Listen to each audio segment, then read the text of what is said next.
আজ মাশাআল্লাহ ক্যাটেল ফার্মের ভাইরা একত্রিত হয়েছেন। কোনো উপায় আছে পশু সস্তা হওয়ার? অনেক দাম, ক্রয় করা কঠিন হয়ে গিয়েছে। মানুষ ইজতিমাই কুরবানির দিকে ধাবিত হচ্ছে, আমাদেরকেও পশু ক্রয় করতে হচ্ছে অনেকগুলো। 3টি সমাধান আছে। আচ্ছা, ক্যামেরা কাছে করুন। সমাধান আসছে। সারা দুনিয়াতে গরুর দুধ পান করা হয় এবং মহিষের গোশত খাওয়া হয়।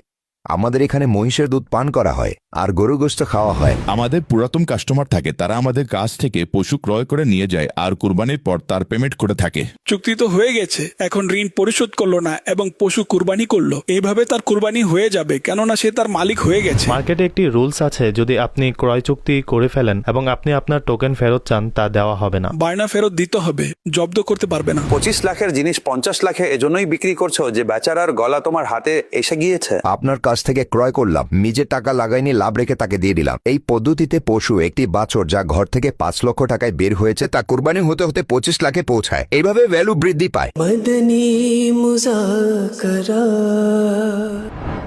দেখুন অনুষ্ঠান মাদানী মুজাকারা, বাংলায় ডাবিংকৃত, বৃহস্পতিবার রাত 10টা 30 মিনিটে ইনশাআল্লাহ, শুধুমাত্র মাদানী চ্যানেল বাংলায়।